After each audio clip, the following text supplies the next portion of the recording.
ओम श्री परमात्मने नमः।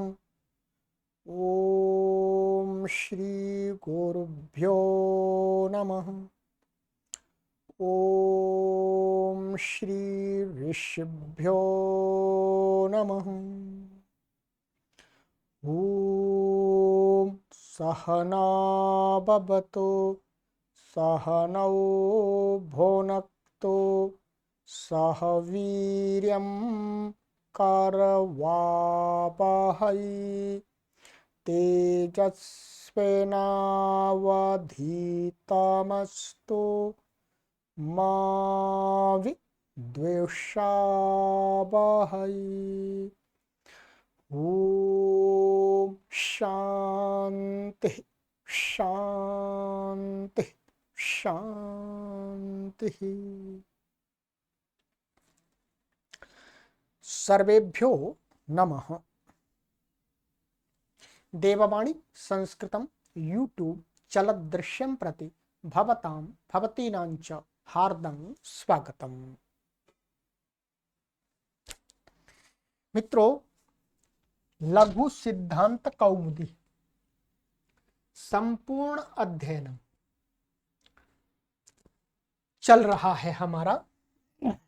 इस सीरीज में हम आपको संपूर्ण लघु सिद्धांत कौमुदी विस्तार से पढ़ा रहे हैं।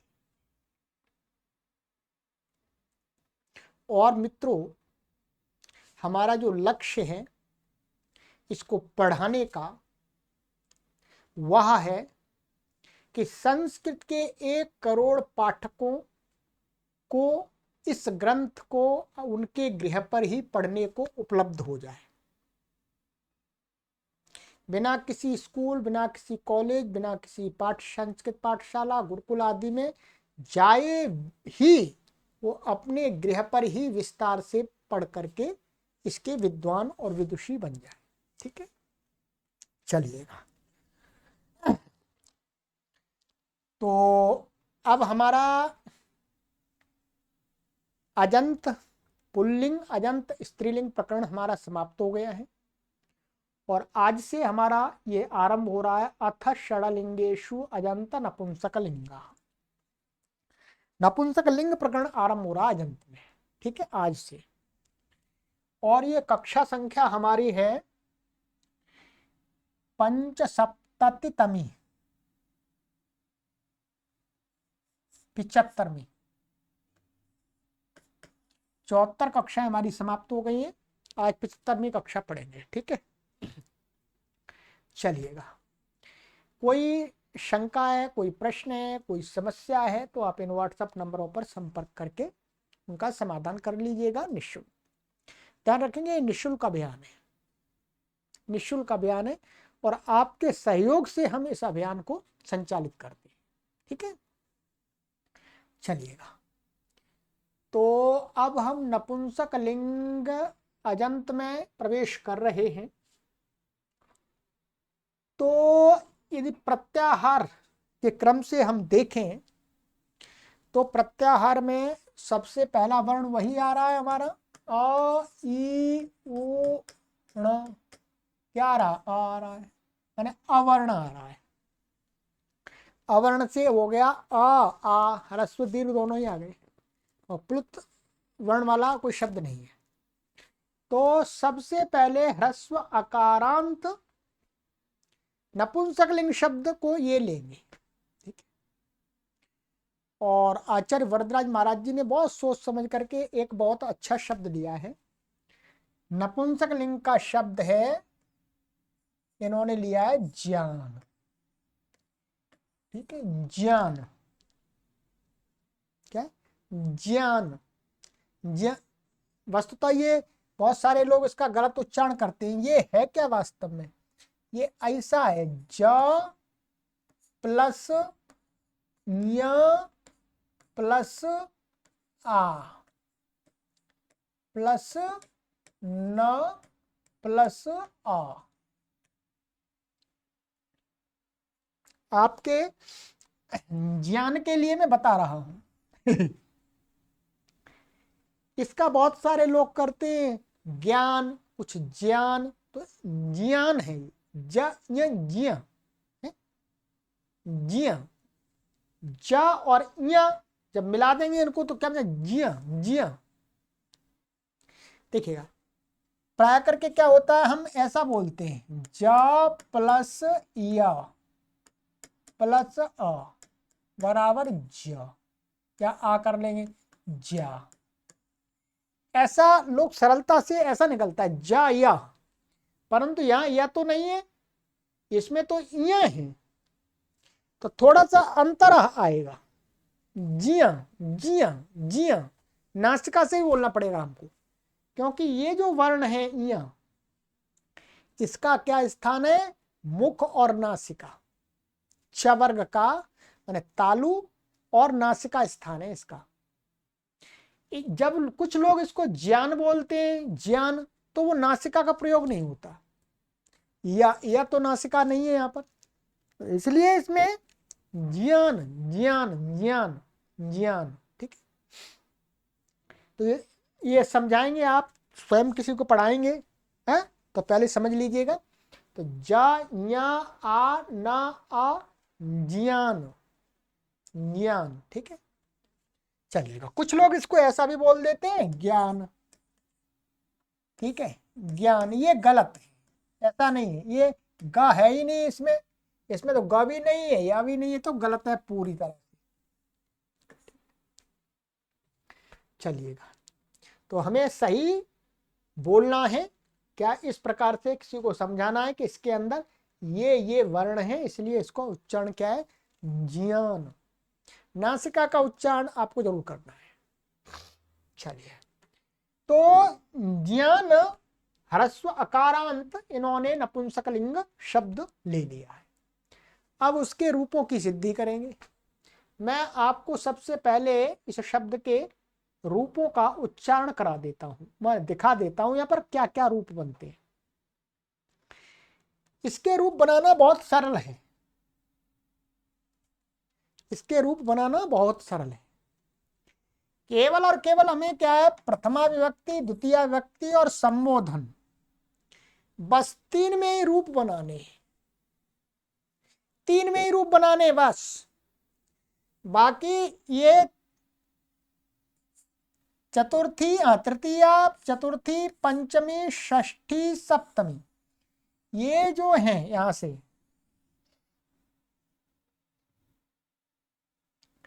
ये इतने रूप तो इसके पुल्लिंग के समान है, जैसे पुल्लिंग में हमने चलाए थे ह्रस्वकारांत के, वैसे ही बिल्कुल ये है। इनको बनाने की आवश्यकता ही नहीं है, हमको बनाने की आवश्यकता नहीं है इसकी, ये तो पहले हमने बना दिए हैं। केवल और केवल हमें क्या, जिसमें प्रथमा विभक्ति, द्वितीय विभक्ति के तीनों वचनों में और संबोधन में बस रूपों की सिद्धि करनी है, बाकी हमने पहले सब जान लिया, ठीक है। तो वही है ज्ञानम ज्ञाने ज्ञानानि, ज्ञानम ज्ञाने ज्ञानानि, ज्ञानेन ज्ञानाभ्याम ज्ञानैः, ज्ञानाय ज्ञानाभ्याम ज्ञानेभ्यः, ज्ञानात् ज्ञानात् ज्ञानाभ्याम ज्ञानेभ्यः, ज्ञानस्य ज्ञानयोः ज्ञानानां ज्ञाने ज्ञानयोः ज्ञानेषु, ठीक है। अब हम सबसे पहले लेंगे ये वाला रूप, फिर लेंगे ये वाला रूप, फिर ये वाला, ये तो दोनों एक जैसे ही है, प्रथमा द्वितीय व्यक्ति में तो एक जैसे ही रोल इसमें लगते, एक जैसे रूप, ठीक है। चलिएगा कोई बात नहीं, हम करते हैं कि अब हमको बनाना है ये वाला प्रथमा व्यक्ति का, हमारे पास में ये है शब्द ज्ञान, और ये क्या है, नपुंसकलिंग शब्द है। अब आप कहें नपुंसकलिंग कैसे है, तो ये लिंगानुशासनम के सूत्र से नपुंसकलिंग में इसका प्रयोग होता है, ठीक है। लिंग का मुख्य रूप से निर्धारण कहां किया गया है, लिंगानुशासन, ठीक है। तो ये नपुंसकलिंग शब्द है, तो अब ये ह्रस्वकारांत है। तो इसकी भी वही प्रक्रिया होगी जैसे राम आदि की हमने प्रातिपदिक संज्ञा की थी। या तो अर्थ व धातु और प्रत्यय प्रातिपदिकम से कर लेंगे या कृत तद्धित समासाश्च से कर लेंगे, किसी से भी कर लेंगे। और सारे स्वादि उत्पत्ति के जो सूत्र हमने वहां लगाए थे वो ही सारे यहां लगेंगे। अब दोबारा उनको नहीं बताया जाएगा। तो यहां पर हमने प्रथमा व्यक्ति एक वचन का प्रत्यय कौन सा है जी? आ गया सु। ये संज्ञा हो गई। क्या बच्चा जी बोलो? सा। ठीक है, ये ज्ञान और सा। चलिएगा,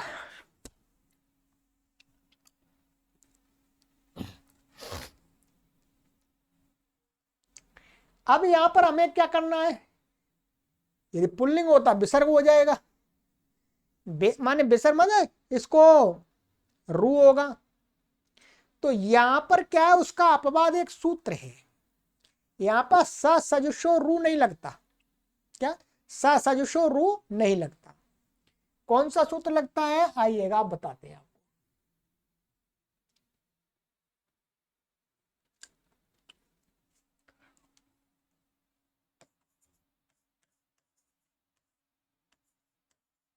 ठीक है, सूत्र है हमारा 234वां। आतोम। क्या? आतोम 7 1 24।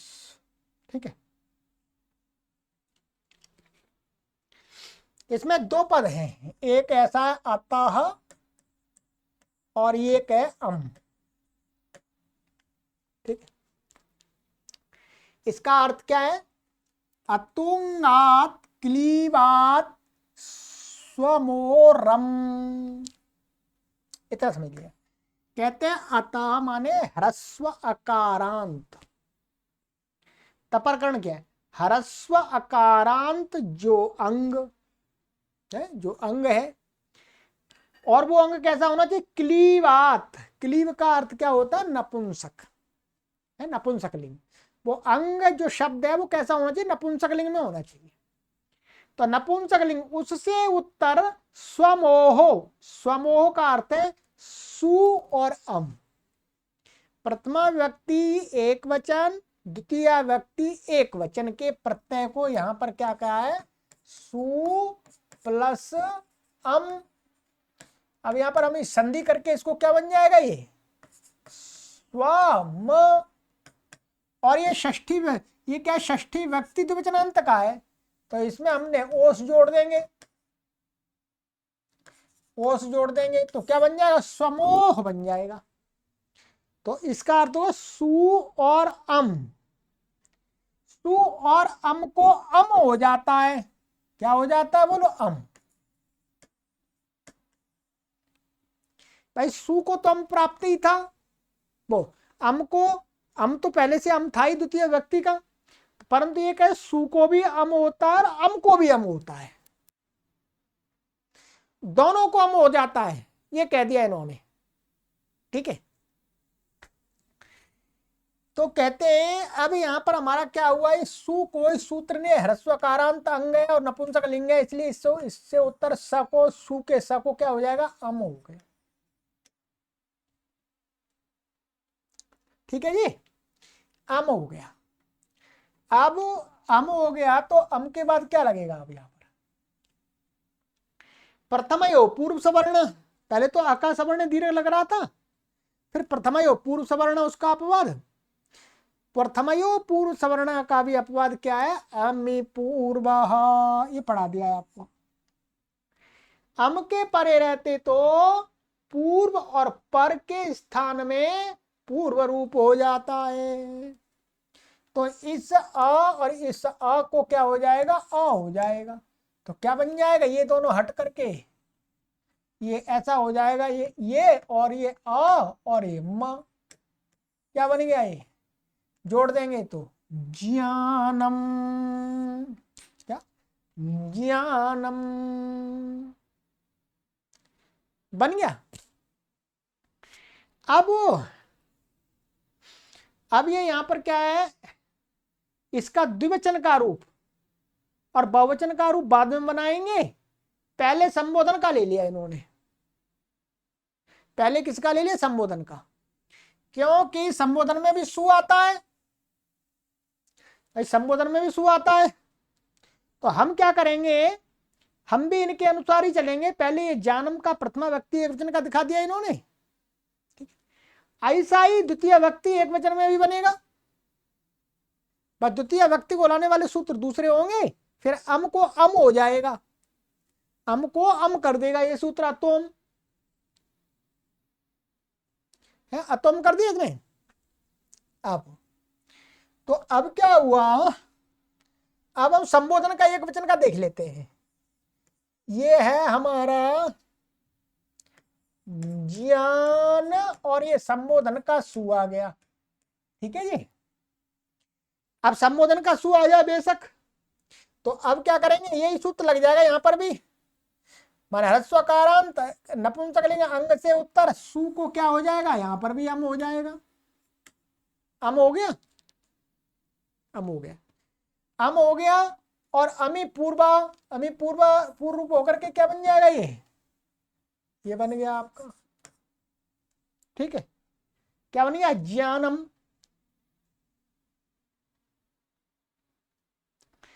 अब ज्ञानम, अब ज्ञानम बना लिया। अब क्या लगेगा यहां पर देखना है, ये सब, ये वास्तव में क्या है, ये जो संबोधन का एक वचन का रूप है। तो अब एक यहां पर क्या रूप है, एंग ह्रस्वात समुद्धे। क्या सूत्र लगा, एंग ह्रस्वात समुद्धे। तो कहते एंग ह्रस्वादिति हल्लोपः। वहां पर क्या कहा गया, एंग ह्रस्वात, एंग से उत्तर अथवा ह्रस्व से उत्तर संबुद्धि के हल का लोप हो जाता है। संबुद्धि का जो हल है उसका लोप हो जाएगा। अब ये जो मां है वास्तव में ये किसके स्थान में हुआ था, सु के स्थान में। अम हुआ था, अम हुआ था, अम का आ तो इधर आ गया, मां भी उसके पीछे है। तो ये वास्तव में क्या है, संबुद्धि का हल है। मां क्या है, संबुद्धि का हल, ठीक है। तो संबुद्धि का हल होने के कारण से यहां पर क्या है, ये ह्रस्व है। तो ह्रस्व से उत्तर संबुद्धि का जो हल है उसका क्या हो जाएगा, लोप हो जाता है। हल लोपः, हल का लोप हो गया, म का लोप हो गया जी। तो क्या बन जाएगा, हे लगा करके संबोधन का, हे ज्ञान, ये संबोधन में बन जाता है। ये ध्यान रखेंगे, यहां पर पहले अतो अम लगाएंगे, अमी पूर्वा लगाएंगे, फिर उसके बाद में एंग ह्रस्वात संबुद्धे है, फिर ये जो माए हल उसका लोप हो जाएगा। ये संबुद्धि का ही हल है वास्तव में, क्योंकि संबुद्धि के स्थान में ही तो हुआ था हम। तो आ तो उधर आ गया, मिल गया उसमें, मां रह गया तो मां का लोप हो जाएगा। तो एंग ह्रस्वात संबुद्धे से लोप हो जाता। चलिएगा, हे ज्ञान ये बन गया, इससे ये बन गया। अब हमारा इससे क्या बन गया, ध्यान रखिएगा, इससे हमने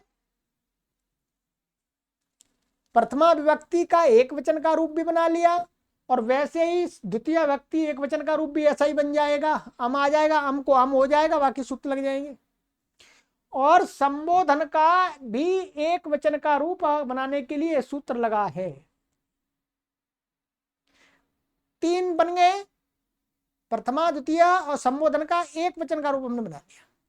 ये सारे एक जैसे बनेंगे, 3 व्यक्तियों के माने क्रम से एक जैसे बन जाएंगे। अब आगे के जो देखिएगा, अब हम चलते हैं आगे।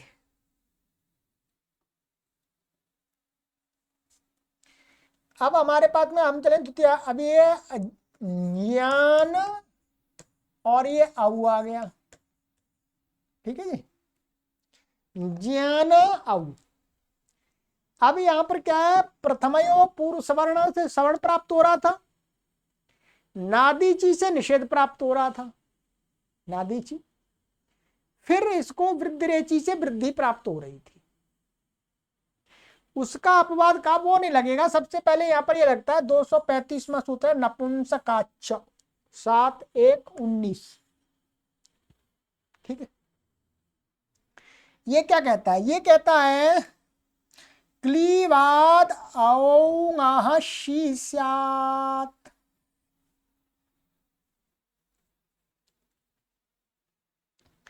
कि क्लीवाद, क्लीव माने क्लीव का अर्थ हो गया नपुंसक लिंग से उत्तर। नपुंसक लिंग से उत्तर ये है औंगः।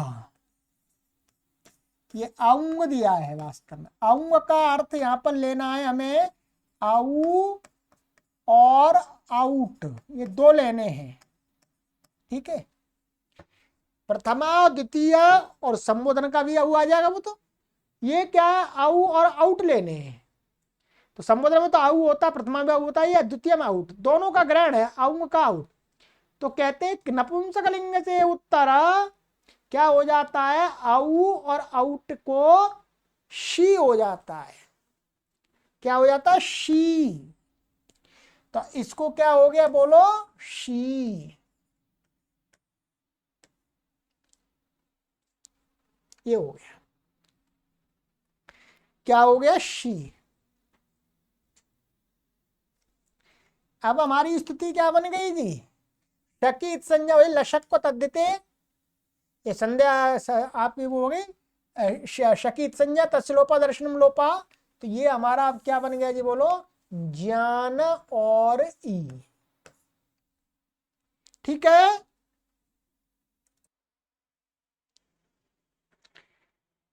अब क्या हुआ? ये जो ई है यहां पर ई के परे रहते, माने औ है, औ औ भी है, तो औ के परे रहते, औ के परे रहते, औ के स्थान में ई हो गया यहां। तो औ के परे रहते इसकी क्या है? भसंज्ञा। भसंज्ञा तो आपको पहले पढ़ाई है मैंने, ध्यान रखिएगा। क्या है? यची भम। भसंज्ञा आपको पहले पढ़ाई है। ये क्या कहता है? सर्वनाम स्थान भिन्न स्वादी। क्या? सर्वनाम स्थान संज्ञा से भिन्न स्वादी जो है उनमें जो यकारादि अथवा अजादि प्रत्यय के परे रहते पूर्व की भसंज्ञा होती है। ध्यान रखिए, यचिभम क्या कहा यचिभम ने कि भाई जो स्वादी प्रत्यय अर्थात सु औ जट, उसमें उसमें सर्वनाम स्थान को छोड़ दीजिएगा, जिनकी सर्वनाम स्थान संज्ञा होती है। तो सर्वनाम स्थान को छोड़ करके जो यकारादि और अजादि प्रत्यय हैं उनके परे रहते पूर्व जो शब्द है वो भसंज्ञक हो जाता है। अब यहां आपको समझ लेना है। अब ये वास्तव में ये पहले क्या था? औ था। ये क्या है? स्वादी है। स्वादी है, स्वादी में तो आता सु औ। अभी तक जो हम पढ़ रहे थे पुल्लिंग और स्त्रीलिंग में, पुल्लिंग और स्त्रीलिंग में इसकी क्या हो रही थी? सर्वनाम स्थान संज्ञा। परंतु नपुंसक लिंग में तो इसकी सर्वनाम स्थान संज्ञा नहीं है, क्योंकि सर्वनाम स्थान वाला सूत्र कौन सा है? सुड अनपुंसकस्य। नपुंसक से भिन्न जो सुट है उसकी सर्वनाम स्थान संज्ञा होती है। ये जो सुट के अंदर आ रहा है औ, ये तो नपुंसक वाला है, इसलिए इसकी सर्वनाम स्थान संज्ञा नहीं है। इसकी सर्वनाम स्थान संज्ञा है ही नहीं। सर्वनाम स्थान संज्ञा नहीं है तो क्या है? और ये आजादी भी है, इसके स्थान पर ये ई आ गया, ये भी आजादी है। और स्वादी भी है, सर्वनाम स्थान संज्ञा नहीं है, इसलिए इसकी अच्छी भम से भसंज्ञा हो रही है इसकी। ध्यान रखेंगे, नहीं तो आप कहें जी ये तो सुट है, इसके पहले तो भसंज्ञा होती नहीं। होती है, सर्वनाम स्थान है ही नहीं है यहां पर। ठीक है, तो इसकी कहते हैं भसंज्ञायाम। यहां पर अब ई के पर रहते इसकी भसंज्ञा प्राप्त हो गई। ये अच्छी हमसे भसंज्ञा होगी। अब भसंज्ञा होने पर क्या भसंज्ञा का कार्य प्राप्त होता है? भसंज्ञा का कार्य क्या प्राप्त होता है? ये यस्येति च। ठीक है, चलिएगा आ जाइएगा।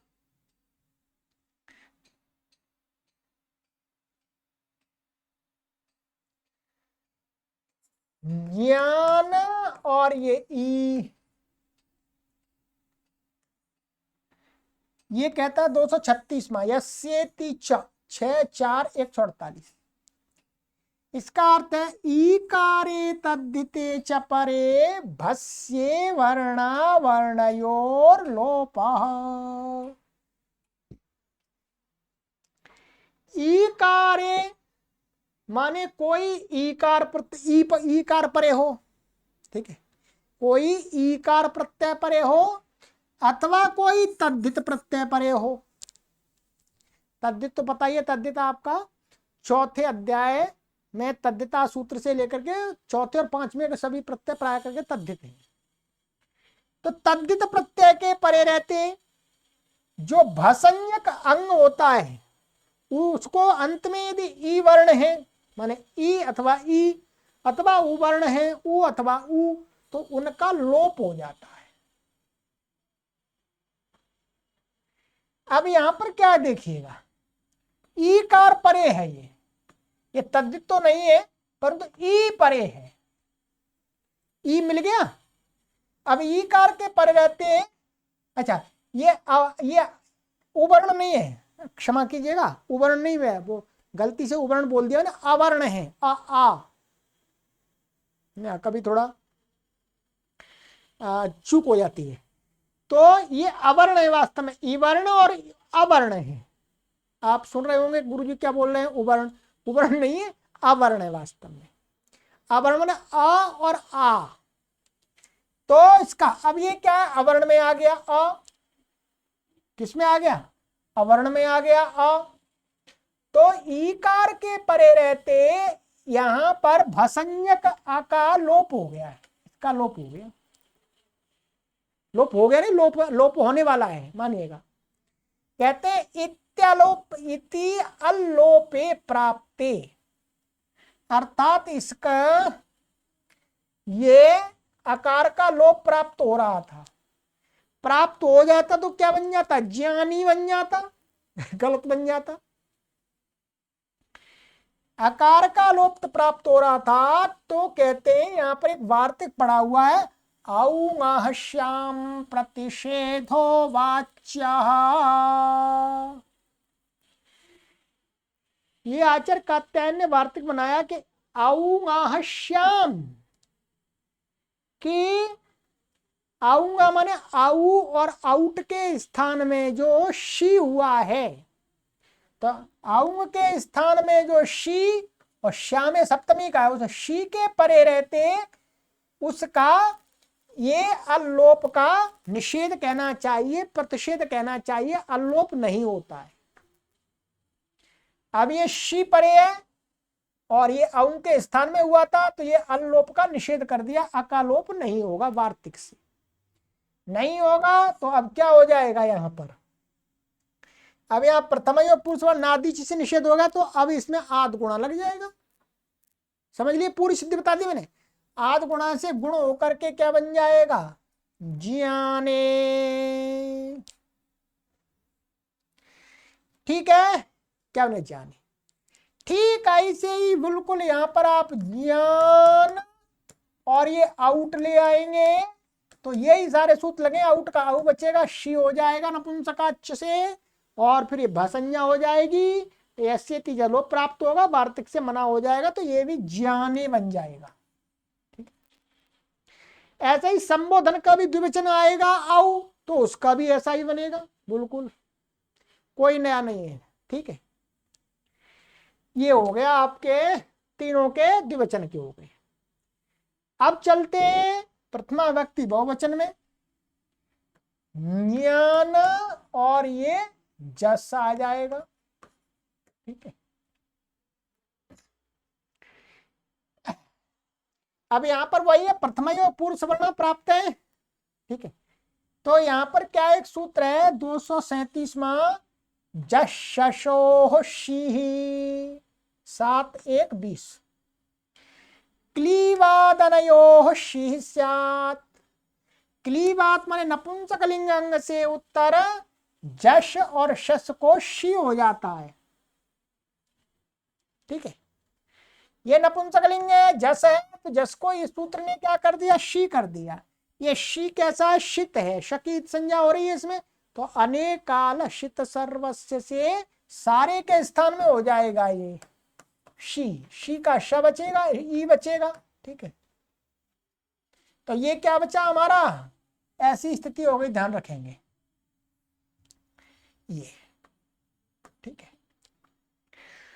अब यहां पर ध्यान देंगे, यहां पर इसकी भसंज्ञा नहीं होगी, यहां पर भसंज्ञा नहीं होगी, क्योंकि इस शी की क्या है, जो शी हुआ था उसकी सर्वनाम स्थान संज्ञा है। शी सर्वनाम स्थानम, शी सर्वनाम स्थानम,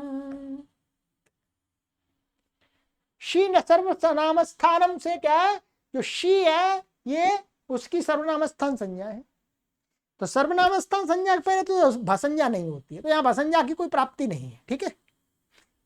और ये मैंने आपको ये बता दिया, ठीक है, एक्स्ट्रा। अब यहाँ पर ये शी हो गया। अच्छा ये सूत्र आ ही रहा है आगे, ये हो गया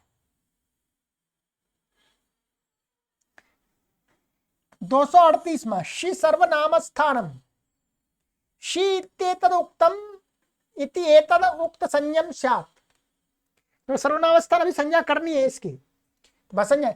तो इससे क्या है, शी जो आदेश हुआ है उसकी सर्वनाम स्थान संज्ञा होते, प्रथम अध्याय के प्रथम पाद का 44वां सूत्र है, ठीक है। शी इति एतद उक्तम, ये जो कहा है अभी कहा था न जशो शी से शी, तो उसकी उक्त संज्ञा माने सर्वनाम स्थान संज्ञा हो जाती है, ठीक है। तो ये हो गया शी इति एतद या उक्त संज्ञा माने सर्वनाम स्थान संज्ञक होता है। अब जब सर्वनाम स्थान संज्ञा इसकी हो गई तो उसका कुछ लाभ होना चाहिए, तो क्या बनेगा था, ज्ञान और ये ई। आगे सूत्र है हमारा नपुंसकस्य झलचः, इसका अर्थ है जलंतस्य अजंतस्य च क्लीवस्य नुम स्यात् सर्वनाम स्थाने। कोई भी झल अंत वाला अथवा अजंत माने अच अंत वाला कोई नपुंसकलिंग शब्द है तो उसको सर्वनाम स्थान प्रत्यय के पर रहते नुम आगम हो जाता है। यहां पर ये सर्वनाम स्थान है परे, और ये अजंत शब्द है, अच अंत में है, और ज्ञान, ठीक है। तो ज्ञान और ये सर्वनाम स्थान पर रहते, इसको नुम प्राप्त हुआ। अब वो नुम कहां पर हो, वो नुम यहां हो, बीच में हो, अंत में हो, कहां हो, ऊपर हो, नीचे हो। फिर उसके लिए परिभाषा सूत्र बनाया नीचे आगे के मिदचोन्त्यात् परः 240वां, प्रथम अध्याय के प्रथम पाद का 47वां सूत्र। कहते हैं अचाम मध्य योन्त्यः तस्मात् परः परस्तस्यैवान्तावयवो मित् स्यात्। कहते हैं अचों के बीच में जो अंतिम अच, क्या अचों के बीच में जो अंतिम अच, कोई शब्द लिया उसमें अच देखेंगे, हल नहीं देखें, और उसमें अंतिम अच, तस्मात् परः माने उस अंतिम अच से परः बाद में, तस्यैव तस्यैव माने जो अच है उसी का अवयव, तस्यैव अंतावयव माने उसी का अंत का अवयव, मित स्यात् जो मित आगम होता है वो उसी का अवयव बन जाता अंत में, अंतिम अच से परे होकर के उसी का अवयव बन जाता, भाग बन जाता, उसी के ग्रहण से ग्रहण होता है। अब हमारे पास में क्या था, ये ज्ञान और यही। अब यहां पर क्या है, ज्ञान ज्ञान अंग है, इसमें क्या आ और अ दो अच है, अंतिम अच क्या है अ, इससे परे हो जाएगा नुम, नुम का ऊ चला जाएगा, मा चला जाएगा, न बचेगा। और ये जो न है ये इसी का अवयव बन जाएगा, तस्य एव अंतावयव, माने उसी का ही अंत में अवयव बन जाता, अंत का अवयव। तो अब ये शब्द क्या बन गया, जानन बन गया। क्या बन गया, अब हम इसको लिखेंगे,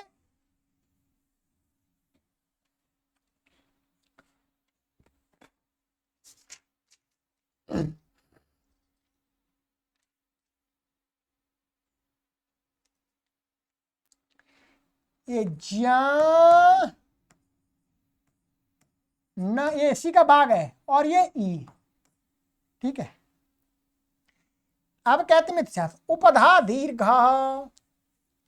अब क्या है, सूत्र पहले पढ़ा है, सर्वनाम स्थाने चा संबुद्ध, संबुद्धि भिन्न, संबुद्धि भिन्न सर्वनाम स्थान के परे रहते अन अंत वाले अंग को की उपधा को दीर्घ होता है।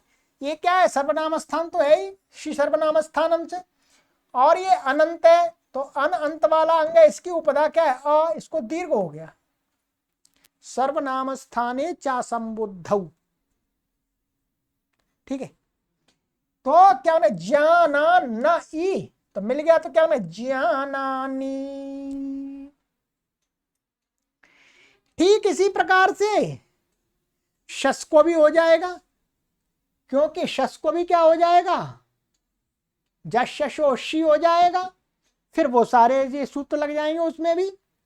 तो द्वितीय विभक्ति बहुवचन में भी क्या बनेगा, ज्ञानानी, और संबोधन में तो बनेगा ही जस का, जो बनाया था अभी, संबोधन का भी ऐसा ही बनेगा, ज्ञानानी। तो ये नपुंसक लिंग का ज्ञान जो शब्द था उसके रूप बस इतने ही बनाने। अब ये जो यहां, और इसको हटा दीजिएगा, अब ये जो बाकी के बच गए रूप ये राम के समान चलेंगे, राम के रूप जो हमने बनाए थे उसमें जो जो सूत्र लगे थे वो ही सारे सूत्र लगेंगे, क्योंकि राम शब्द भी अकारांत है और ये ज्ञान शब्द भी अकारांत है। नपुंसक लिंग को लेकर के जो विशेष कार्य होते हैं वो इन तीन विभक्तियों में ही होते हैं, प्रथमा द्वितीय और संबोधन में। बाकी इनमें तो राम के समान ही चलेंगे, आप देख लीजिएगा, राम आदि के समान, ठीक है। या इसमें अणत्व का निमित्त नहीं है, इसलिए न को अणा नहीं होगा, न को अणा नहीं होगा। यदि कहीं नपुंसकलिंग शब्द में अणत्व का निमित्त है तो वो भी अण भी हो जाएगा। तो अब इन रूपों की सिद्धि कराना नहीं है, ये तो आपको पहले ही पता दी है, ठीक है। तो ज्ञान शब्द हमारा आज कंप्लीट हो गया है, पूर्ण हो गया है, ठीक है, ह्रस्व का। तो ये होगा नपुंसक लिंग का ज्ञान शब्द की सिद्धि मैंने आपको पूरी करा दी है, अब आपको अभ्यास आपको करना है, ठीक है। अतोम नपुंसकाच्च यस्येति च जशोषि षि सर्वनाम स्थानम नपुंसकस्य झलचः मिदचोन्त्यात् परः। आज तो हमने काफी आपको सूत्र पढ़ा दिए, 6 सूत्र पढ़ा दिए। कितने पढ़ा दिए, 7 पढ़ा दिए आपको, 34 से लेकर के 40 तक। चलिए अब आगे की कक्षा में मिलते हैं नए शब्द के साथ, ठीक है। नपुंसक लिंग का जो यहाँ पर पढ़ाया गया है लघु सिद्धांत में, उस शब्द के साथ, ठीक है। चलिएगा, सर्वेभ्यो नमः।